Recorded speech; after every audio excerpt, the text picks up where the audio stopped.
To add music to your WhatsApp status, you can use Instagram since WhatsApp doesn't offer this option directly. Here's how to do it.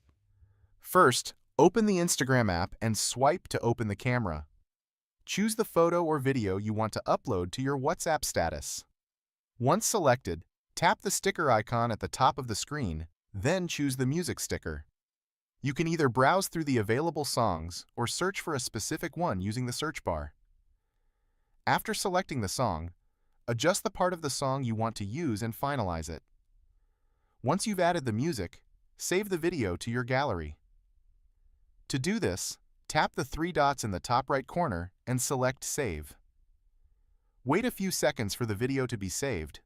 After it's saved, open WhatsApp, go to the Status tab, and upload the video you just created. Now your WhatsApp status will have music, and everyone who views it will be able to hear the song you've added.